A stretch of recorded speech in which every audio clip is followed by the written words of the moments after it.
Hi. He showed me this place. I think he was on the governing board of the Pacific American Foundation at one point. But yeah, he helped establish this place. So this actually was owned by the golf course. They were gonna make like a restaurant out in the middle, and then the community was like, oh, no. So then Herb Lee, who's the executive director over here at Pacific American Foundation, he worked with the community and they actually purchased this. So it's like 11 acres. There's a little pool pond, 2-acre pond in the bushes over there too, but it's basically all of this from the golf course. And then so it's established so that it's in perpetuity, no development. Yeah, you know, really good. Gotta stay as a fish pond kind of thing. But yeah, they leave it open, like it's sort of loosely open to the public. So long as you stay kind of on the road, you can just do the perimeter. So that's how they like to run this place. So you know, you get it's kind of random people, but it's good too because it's community people. They're all like keeping an eye on everything, you know. So who runs it? So this Pacific American Foundation is the nonprofit that owns this, and so that's Herb Lee, and then Glenn is a caretaker. He's actually kind of pretty much a volunteer. He takes care of everything here.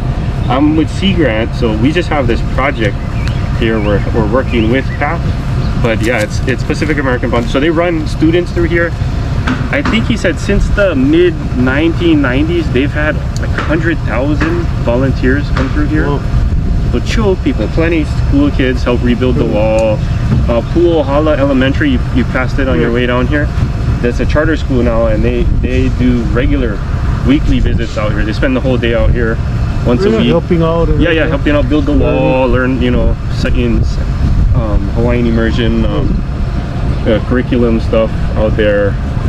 So yeah, it's a pretty cool place. It's pretty, you know, again, like you said, like it's not too many people know about it, but plenty of people do.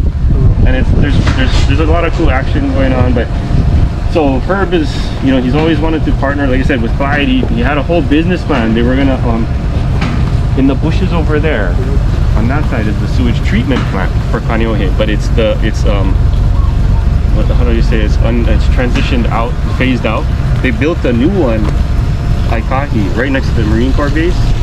So this is the one years ago they wanted to do aquaculture there. Yes, exactly. Exactly. But nothing has happened there. Nothing has happened except that over the years the tanks were demolished. But I think that's okay. But anyway, there's still the open field is there. So we're still working with the city, you know, and the reps over here, and then WCC. And so there's movement to try to at least get a lease. Maybe UH gets the lease for, you know, not a lot, maybe like 5 acres, something like that. I mean, they're not even using, right? It's like 25. Yeah, the biggest part is getting water out. Yeah, right. Whatever facility you have, but you have this, so you don't have a lease. Right.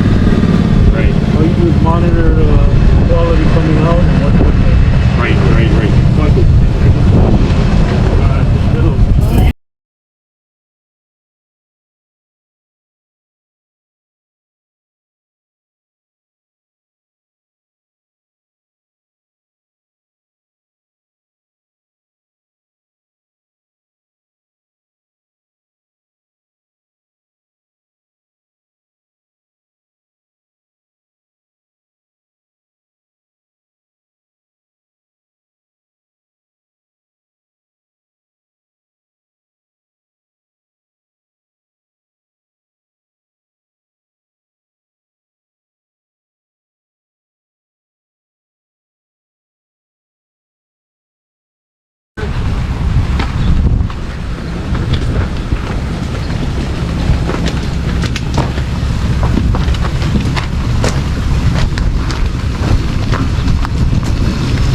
Yeah, it's kind of like this, but it's worse. You know, we don't filter it.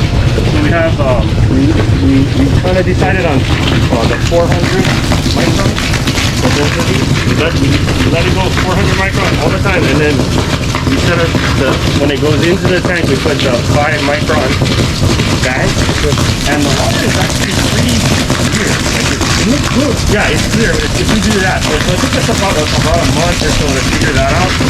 So now we have that going, and we have a little bit LIMU, but actually good thing, we just got some from Wally. So you can see the comparison coming from Afrak and the one that we've had. And maybe you can diagnose for us if you don't mind. But I copied. Okay. I made yours. I drilled a hole in the bottom like you said, and it seems to work. So let me show you. Been a good student. Yeah, we have a guy in Honolulu that welds with you. So you have one here locally? Yeah. So don't have to go to Big Island anymore? No. He welds them on site. He even has a generator, a 230 generator. Brings out. Okay. So this is Hulu Vina. Supposedly, this is what what Wally calls it. This is directly from Afrak. What is that, Fred? Sorry, Anui Nui in San Island. So he's growing same tumble culture by Dave Cohen, where all the seed. Can I put my hand inside? Oh yeah, of course, yeah. What kind of LIMU is it? It's so fine. Yeah. You guys ever try getting the ones from the market? Not yet. We're Or is that something you don't want to do, or you just want to do? No. We were talking about that. Fred Mentor told us that too. That his best strains were the ones he found at the market. The one, yeah, for real. That's the one we should grow on. Well, you can try it, but this is real thin, yeah. Yeah, the part of the reason we're trying to grow this one is it's the native species, and then we know it's the native species, and then they want to outplant it too. They want to put it back, so some of it gotta go out. Do you have any fish in any of your tanks? No, not yet. we do have. I'm sorry. Dash has been catching kanda and hole hole, but we're quarantining right now, so we don't have any available right now. What about milkfish? No one raises milkfish here anymore, right? Can't get your hand on alba anymore. What about mullet? Cool. So Yeah, you can get we have you can, but we don't see too many in here, but we have a contract with Hawaii that is supposed to raise us this coming year. So we're sort of in the transition right now. We're supposed to be getting actually Nenui from Neil Sims. He's doing a run. He's going to give us maybe 2,001 gram. And then we can do with whatever we want. So we're hoping that in July at some point we're gonna have Nenui, but right now we don't have anything. I think Nenui will eat this, huh? Yeah, I think so too. I think so too. What I'm getting at is that, see the color difference? Yeah. Supposedly, most likely be lack of nutrients. Because Ogo, you can go from yellow all the way to dark like this. Dark brown. You know, Yeah, we have some Ogo in the tank on that side right there, and also, and that just came in yesterday. These This two one? tanks just came in yesterday. And that one, you can check out that one too. This stuff has been sitting for around 3 weeks. We've had it. look like you have multiple tanks with the same age. Yeah, Yes. yeah, it's all the same. This water goes where? Back in there. It goes back to the fish pond. Yeah. It's just trickling like this, and then it's filtered 400 to 5, and that's it. You want to try a nutrients with it? Yeah. Can you do that? Have you done it before? We just did the other day. We did a 2-hour soak, and then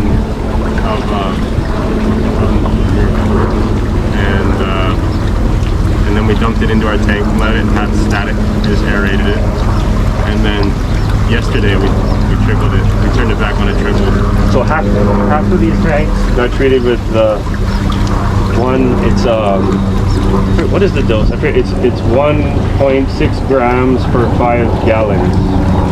A Miracle Grow. Yeah, and we based that on Carla McDermott had a paper on Calurpa, you know, the sea grape.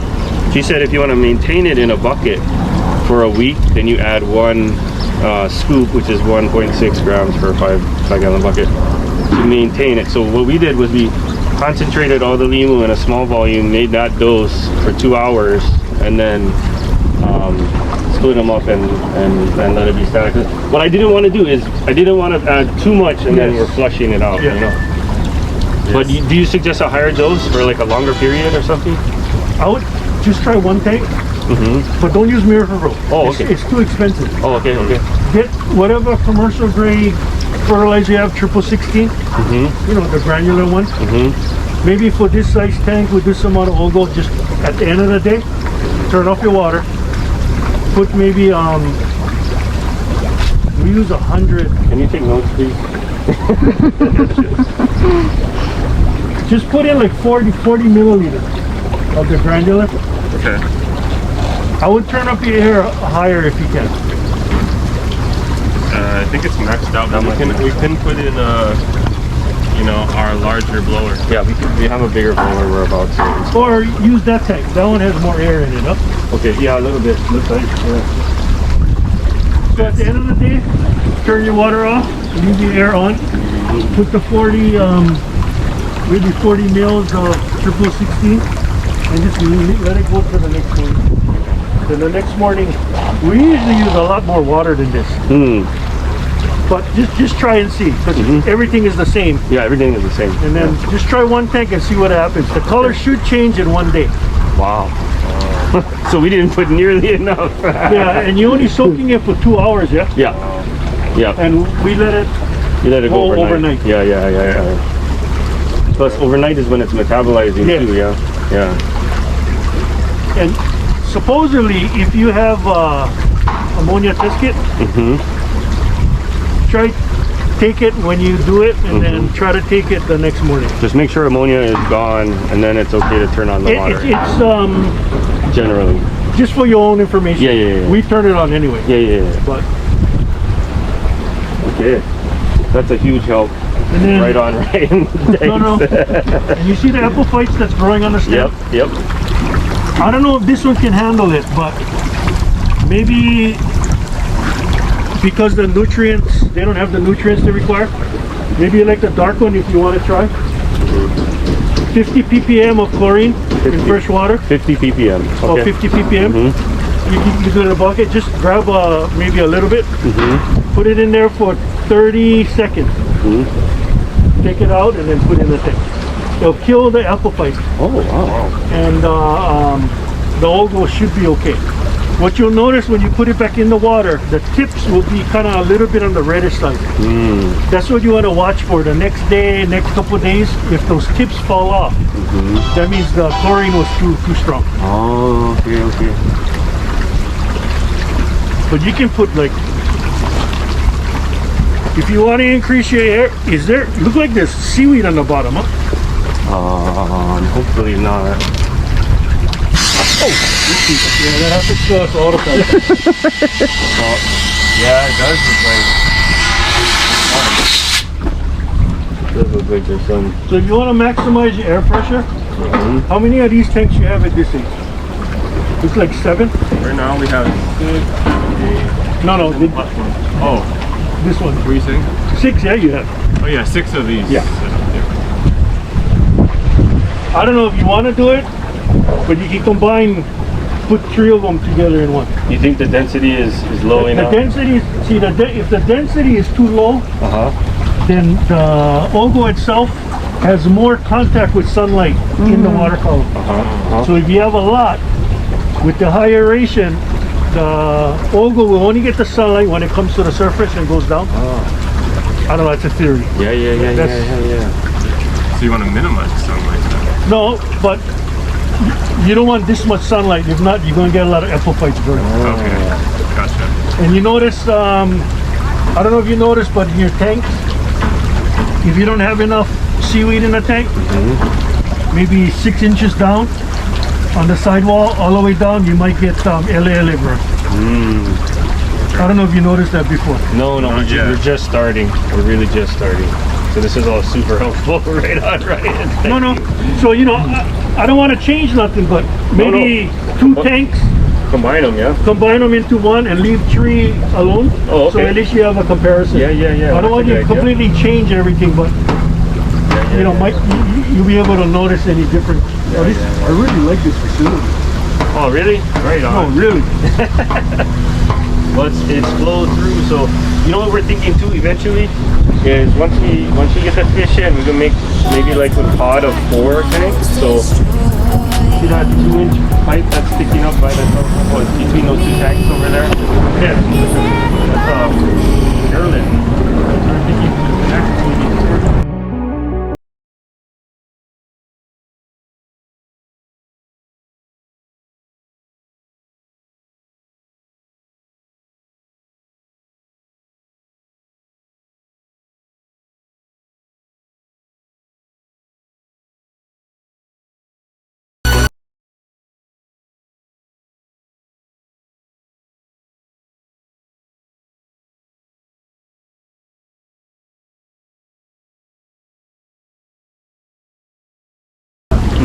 The wild one, they don't like the cultured one so much. But now that's all you have is cultured, right? yeah. But if you have a commercial logo that's similar to the wild, and it also increases the shelf life. Oh, okay. I mean the fish, huh? Yeah, because the one you use fertilizers, maybe you get 4 to 5 days maybe. But the wild logo, you get a lot longer shelf life. You know, that's true with the hydroponic lettuce too. Hydroponic dishwater one, it lasts longer. Some kind of maybe bacteria or something. Some nutrient or something. That's where you can analyze that. Well, that's crazy though. I mean, that just even more justifies making the fish and the LIMU together. Just make the shelf life longer. That in itself is already, might as well do it. Because you got the tank, you can get the fish, get as much fish as you can, I tell you, or get 18-foot diameter tanks so you can put more fish and just pump the water over.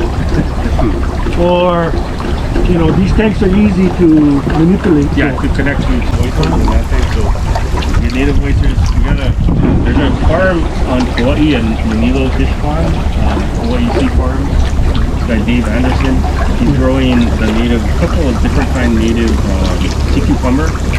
For commercial sale, like for ornamental, but then also for food. But he's gonna send us some hopefully, and then so we were thinking to set up like IMPA kind, where the fish, then maybe the oysters, then maybe the sea cucumber, and then maybe the LIMU, and people can go them all maybe one time, like you said, like connected like that.